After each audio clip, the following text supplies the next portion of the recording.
भारत मुक्ति मोर्चा मूल निवासी महापुरुष जीवन संदेश अभियान विश्व रत्न महामानव बाबा साहब डॉक्टर भीमराव अंबेडकर इनकी 125वीं जयंती निमित्त तथा लोक राजा राजर्षि छत्रपति शाहू महाराज इनकी जयंती निमित्त महाराष्ट्र राज्य के 36 जिलों के 360 तालुका के श्रृंखलाबद्ध कार्यक्रम अंतर्गत विशेष प्रबोधन सम्मेलन का आयोजन 15 जुलाई को प्रियदर्शनी इंदिरा गांधी सांस्कृतिक सभागार में किया गया। कार्यक्रम में प्रमुख अतिथि के तौर पर संयोजक महाराष्ट्र तेली समाज आरक्षण संघर्ष समिति योगेश समृद्ध, मुस्लिम आरक्षण संघर्ष समिति के एडवोकेट फरहत बेग, आदिवासी कर्मचारी संगठन जिलाध्यक्ष डॉक्टर आनंद किन्नाके, महाराष्ट्र राज्य विद्युत मंडल कार्यकारी अभियंता अर्चना घोड़ेस्वार, महाराष्ट्र प्रदेशाध्यक्ष आनंद अंगलवार, ओबीसी कृति समिति सचिन राजूरकर आदि मान्यवरों की उपस्थिति होकर कार्यक्रम में भारत मुक्ति मोर्चा प्रचारक प्रेम कुमार गेडाम ने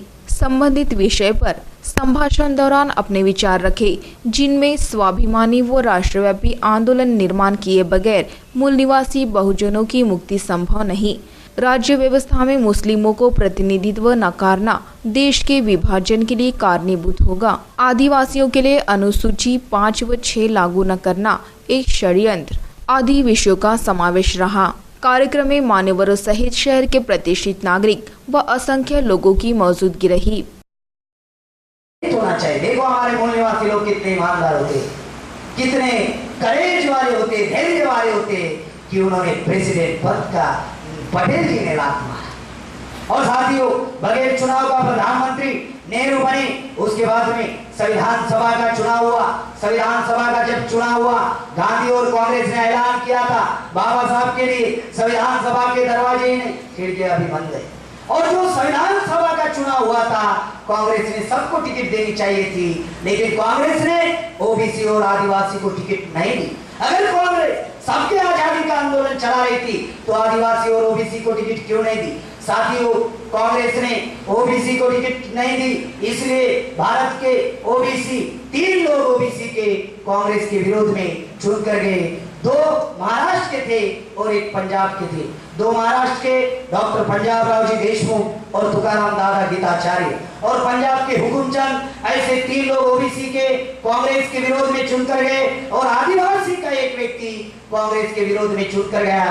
बिहार से अभी जो झारखंड बना, बिहार के 2 टुकड़े हुए, झारखंड बना वो एरिया अभी झारखंड में आता है, लेकिन उस वक्त बिहार था और जयपाल सिंह मुंडा कांग्रेस के विरोध में बिहार से चुनकर गए। ये जो आदिवासी हमारे समाज में जो आदिवासी है, जो कांग्रेस ने आदिवासी को टिकट नहीं दी, 58 साल में आदिवासी का कांग्रेस ने इस्तेमाल किया। अभी भी आदिवासी लोग, ज्यादा से ज्यादा आदिवासी लोग कांग्रेस के समर्थन में खड़े होते हैं। 58 साल कांग्रेस ने राज किया, 13 साल बीजेपी ने राज किया। आदिवासियों का कौन सा विकास किया? कौन सा विकास किया? ये मधुकर राव जी जो पिछड़ है, जब आदिवासी विकास मंत्री थे मधुकर राव पिछड़, अहमदनगर जिला के अकोले तालुका के, उनके तालुका में मेरा प्रोग्राम था और उद्घाटक मनीष पिछड़ थे जो एकात्मिक बाल विकास अधिकारी है। उन्होंने मुझे बताया कि पिछड़ साहब जब आदिवासी विकास मंत्री थे, आर्टिकल 275 अंतर्गत जो बजट निर्धारित होता है, वो बजट कहीं पे भी खर्चा नहीं किया जा सकता, सिर्फ आदिवासियों के विकास एवं कल्याण के लिए खर्चा होना चाहिए। मधुकर राव पिछड़ जी के साइन से वो बजट भांडवलदारों को बांट दिया गया। कितने आदिवासी जानते हैं? उसके डॉक्यूमेंट्री है हमारे पास। और इसीलिए ये मधुकर राव जी पिछड़, ये पिछड़ नहीं, आदिवासी समाज में बहुत बड़ा कीचड़ है।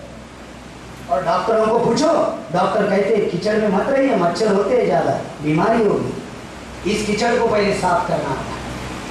हमें पता है कि हमारे समाज में कौन से जिला में, कौन से एरिया में कौन सा बदमाश छुपा हुआ है जो हमारे समाज को बेवकूफ बनाता रहता है।